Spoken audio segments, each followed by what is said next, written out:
has eaten his last fun meal. Don't worry.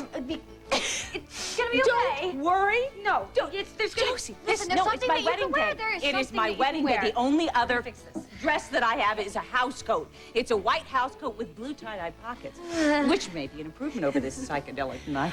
Look, there has to be some. Wait, didn't I think of this before? What? You have something. Josie. Yes. My wedding dress from our last wedding. My wedding dress. It is absolutely beautiful. And maybe a little fancy for the occasion, but in a pinch, it will do. It will do. Oh, Josie, what? I had it preserved and stored at the cleaners. I didn't think to pick it up.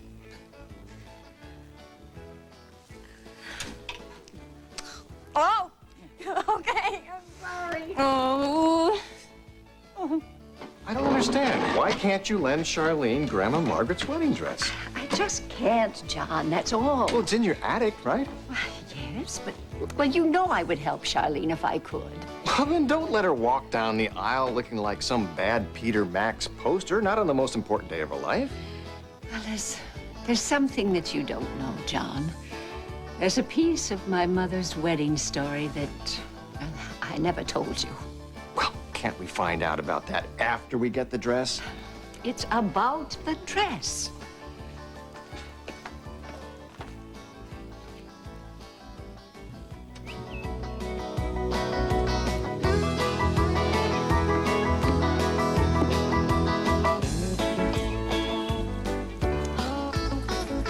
And I thought this day couldn't get any worse. Vicky, What, you just couldn't wait to spring your little illegitimate surprise on all of us? knock it off. No sweat. I can leave. No, Nick, you're staying. This is a Hudson wedding. Thanks to DNA testing. Hey, and your sister is about to apologize to you. What? Like now.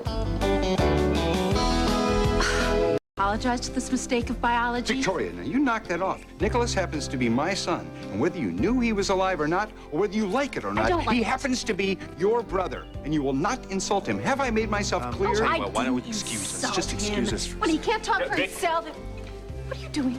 I'm saving your neck. I was just getting started. No, you were about to get yourself tossed out on that pretty little rear of yours. At least it would give me an opportunity to tell Michael what a lousy father he is. Tell you what, why don't you go over there and just give it another shot? Did you go to a rock concert and lose your hearing? He's your father, Vic. Yeah, the booby prize in the grab bag of parents. You can't pick your folks. You and I both know that. Ryan, that's nice and supportive. Thanks. No, I'm telling you that I understand. Come on, look at Carl and Spencer. They're not the best pick of the litter either. First of all, Spencer totally loves you. And second of all, Carl would do everything he could to stand by your side. I mean, Michael wouldn't stand by his kids unless they were Velcroed on. Okay. He's still your dad. Come on, Vic, we talked about this before we came over, how important family is. Well, why don't you, try and swallow a little bit of that ever so famous pride of yours and just meet him halfway?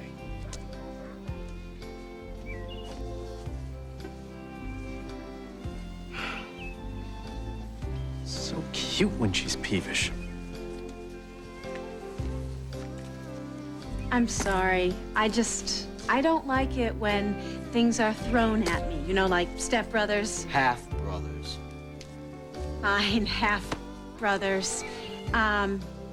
Anyway, if we could just find a way to, be civil and just put up with each other. Victoria, then... you don't put up with family, you embrace them. What? Do we have to have some kind of group hug now for the biologically deprived? Will you give us a break here? Give me a break. No, you give me a break. If you will take note, you happen to be the only person here who is giving Nick and me a hard time. All right, The and let only me just person. tell you that the whole Hudson clan was just delighted that you stayed away for an entire year while you were off bonding with Sonny Boy here. Michael and I, we I mean, just I met. don't know what gorgeous my I can't believe. I've never seen the farm. Hi, everybody. Man. Hey, Hi. how you doing? Hi, darling. Hi. Michael. Matthew.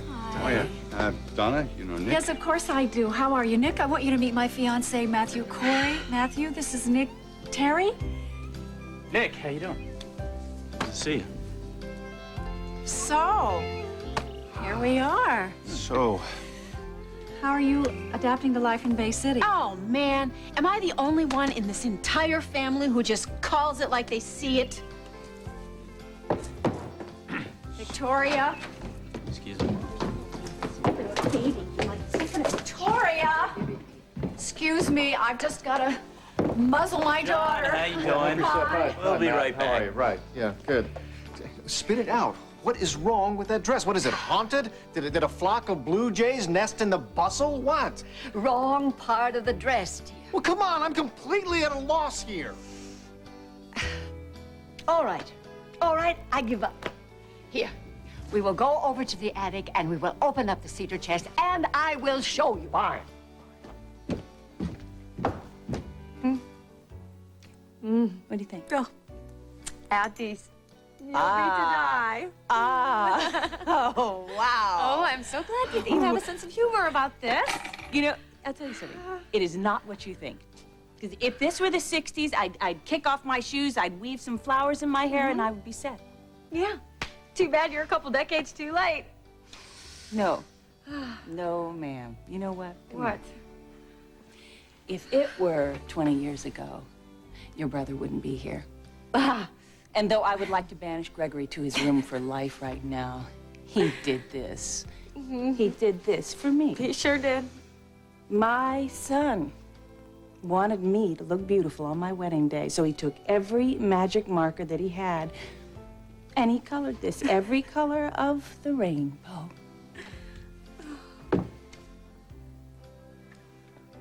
Excuse me. Excuse me. Come here. Come here, you little Picasso. Look at Mommy.